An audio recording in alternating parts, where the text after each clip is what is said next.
Okay, so this is the first project for the channel. It's a ring. It has a little flower on it. I think they call those beads spear beads that you need. They look like this.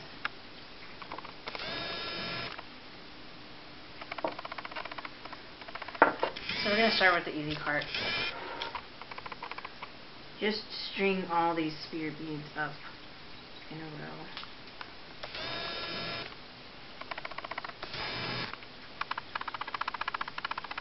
If I can see where the holes are.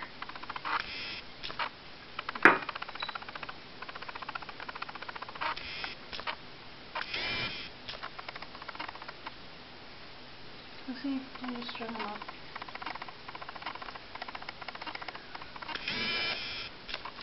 And you just hold the other end of the string like this. You don't even really need your needle on it at this point. Excuse me. And tie it. All I did was tie the strings together really tight so it made it circle. And you want to leave the long part of your string that was attached to my needle before, but I took my needle off, on there. Because later you're going to need it.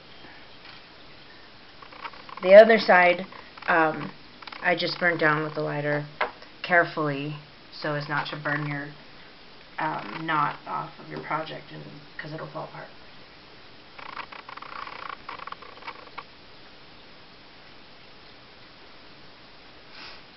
And thread another one. These are really, really hard to do.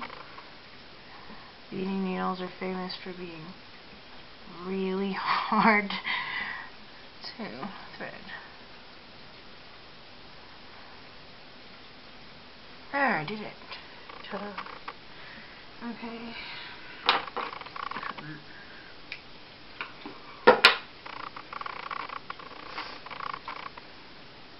You want your thread to be, long, but not so long that you're stretching out to Timbuktu, just so, because you might stab somebody or something.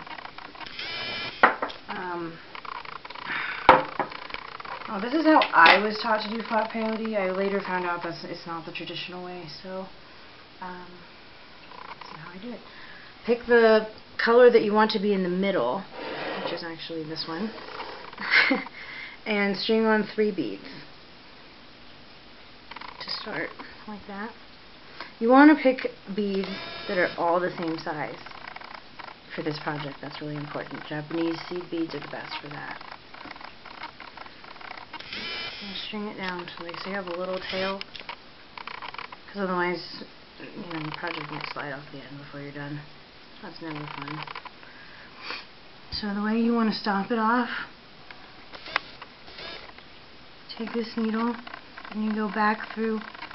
See, that is the first bead. Go back through the first bead in this direction, like this.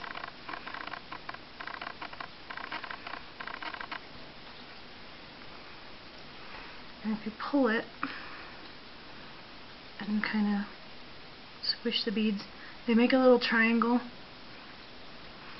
Then you just sew on another bead onto the triangle, like that.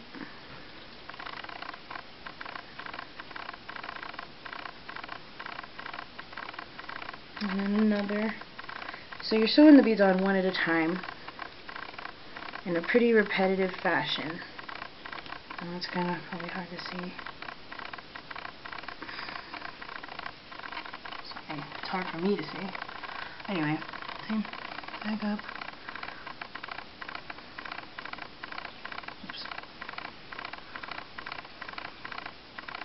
It looks like I messed it up, but I promise I didn't. I can't see it from afar. Okay. See, it's a shape again.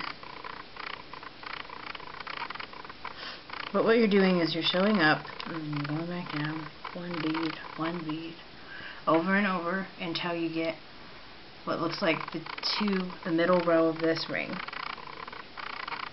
And you're going to want it the length of however long it takes to go around your finger that you want it to be on.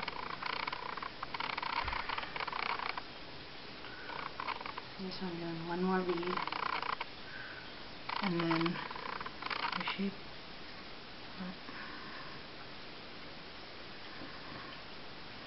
It doesn't matter if you pull it out. Well, I just... Okay, that's enough. Go ahead and cut it. Oh. Okay, so to begin, string on 3 beads, seed beads that are all the same size.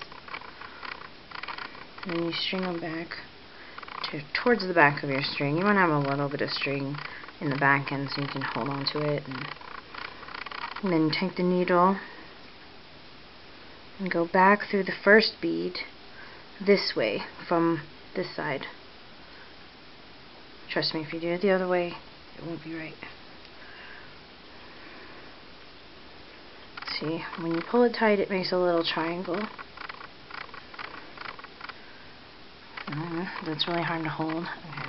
So that's how I usually hold it, by wrapping the 2 strings. Then you string on 1, and you go back through,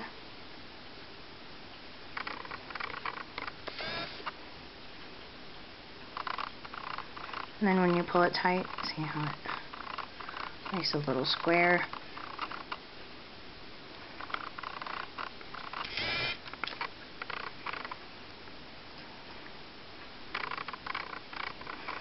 And this is the last bead that I just sewn on. So I'm going to go back with this 1 bead that I just put on there. Back through this from the direction that my string is on. Like this. So when I let go of it and pull it tight, it looks like there's a gap there, but there's really not.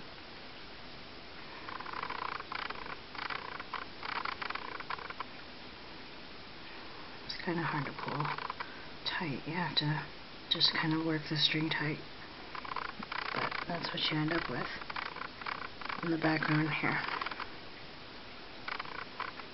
You can see better.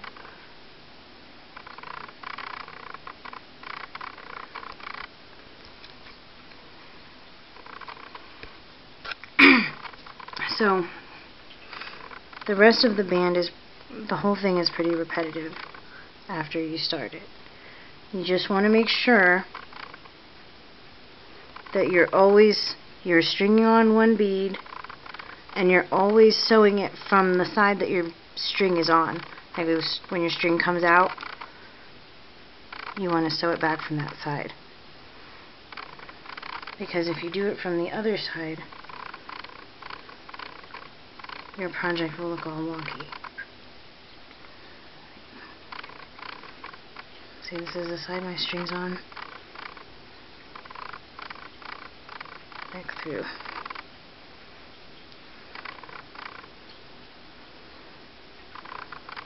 Now I'll show you what happens, because this is the most common mistake when I teach this, when you cut it through the wrong way. See, my string is here.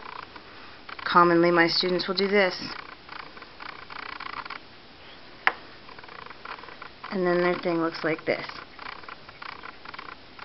The way you fix that is you take your needle off and you find out which one of these was the last one you just sewn on, and you can see pretty clearly that it's through there the wrong way. And you just take it off and put it back on there the right way. So now you just keep sewing it on like that until you get all the way around your finger, whatever finger you're making it for, and then we will pick up when it's time to attach it together. Okay, so now I have a row. You can kind of see better. If you're just starting out, I suggest you do not use transparent beads like I did. But as you can see, it wraps all the way around. The best way to attach this is to grab your little tail that you left like this, and then take this finger, wrap it, and then put this through like this. See how you can see how that goes together? So now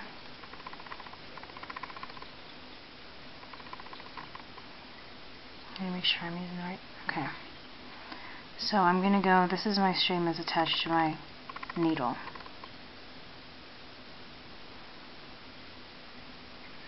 Since it's coming out of the top, actually, yeah, I almost made a mistake. I want to go in to the bottom, I think.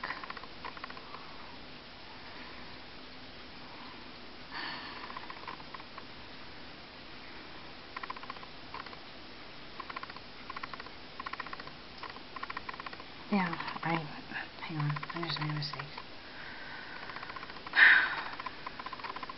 Okay. Anyway.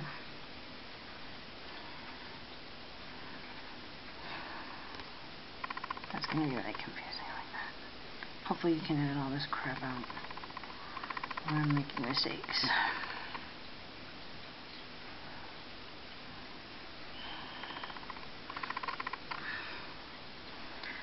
Right. So, like that. Because when you pull it tight and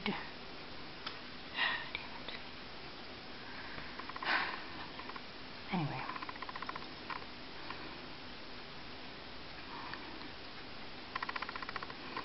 Oh, I see what I just did. Okay. I string it through the wrong side, so now I need to pull the string back out and then rethread the needle. Probably edit this part out. Mm-hmm. Anyway. So, starting over, to connect it,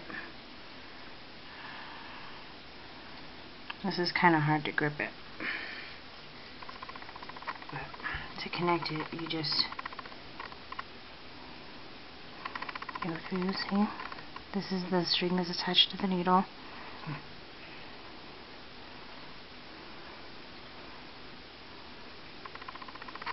Did I just do this? Oh my, what the hell is wrong with me? I just did the same thing again. Are you camera shy? I don't know why I'm doing that. Not even...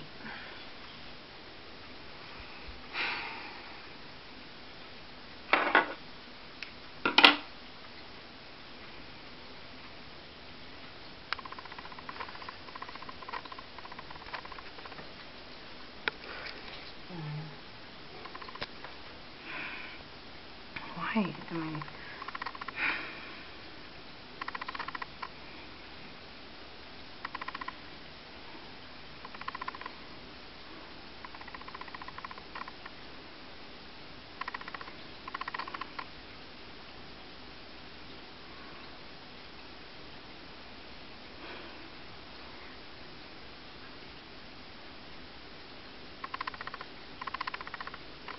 I don't think it's going to get any better focus. Okay. Hopefully it goes together. Okay.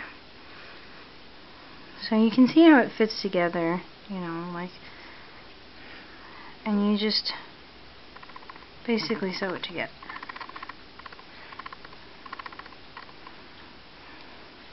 And go back through again here, where your tail should be, so that when you pull this tight,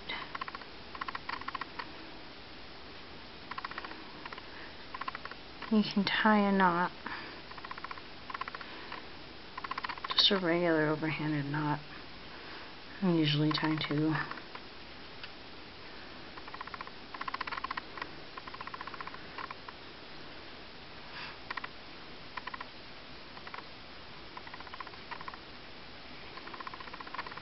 And you cut off the short end.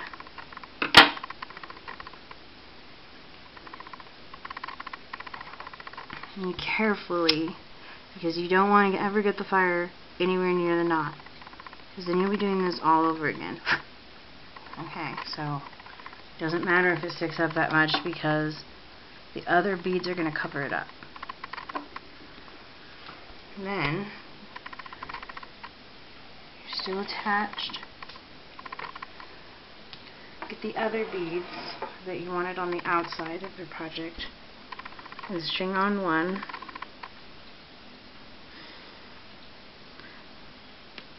And then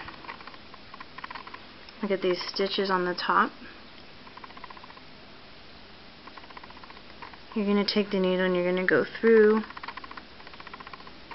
the stitch like that, right under the string.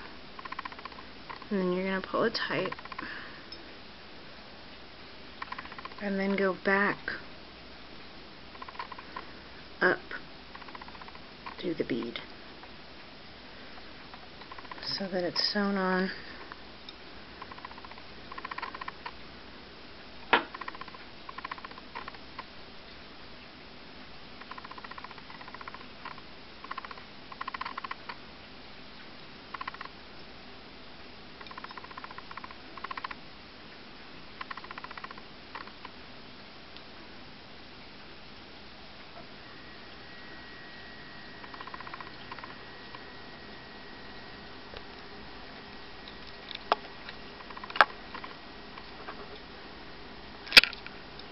Back up.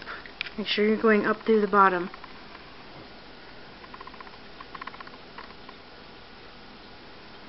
Okay, and then do that. You do the same thing all the way around the top, and then when you're done, you go through and then do it all the way around, so that you have it on both sides like this. And this unevenness on this ring right here is a really good example of why you want all your beads to be all the same size. Because if they're not, like these pink ones are kind of, some of them are bigger than the others, so it made it crooked.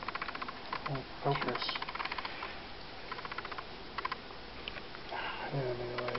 It's alright. We need a new camera. Yeah, definitely. Payday. We can't.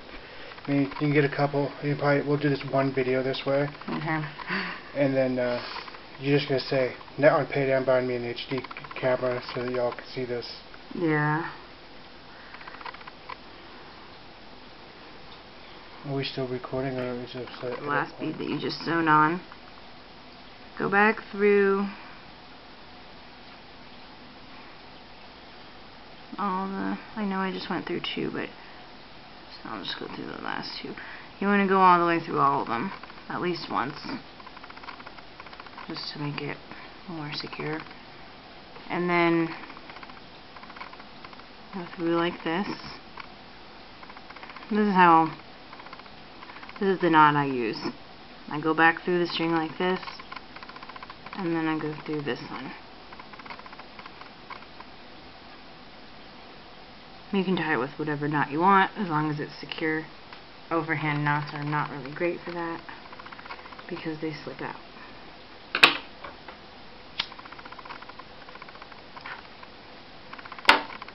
So, assuming you kept the string on the end, like I advised earlier, you have this. I know. It's okay, it doesn't need to be in focus. So you just string it back on and decide where you want the little bugger to go. Probably over where your string is, so that nobody will be able to see it later.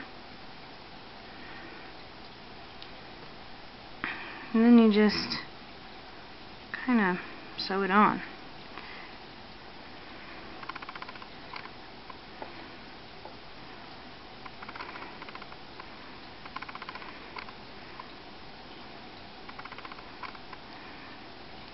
Not really using any particular sewing technique. I'm going to turn it around. You want it sewn on evenly, of course. Kind of like you're sewing a button on it.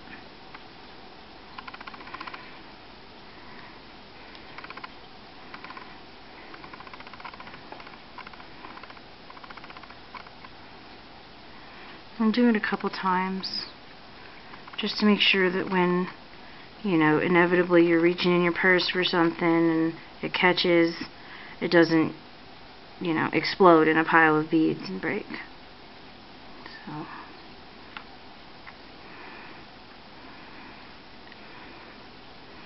Now I think I've probably done that enough times.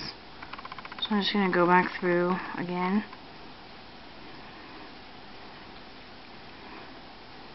because enough is never enough. And then go back through and do the knot the same way I did it before.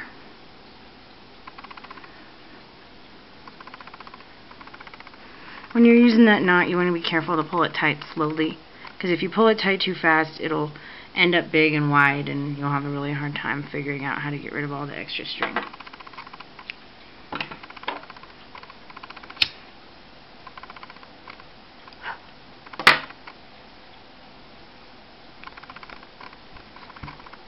Ta-da! That's what you have. Okay, so this is the ring we just made. And this is an example of what we'll be making next time. Except we'll be using a better camera so you can hear and see what I'm doing. So, this is the same thing as the bracelet. It looks like that. Okay.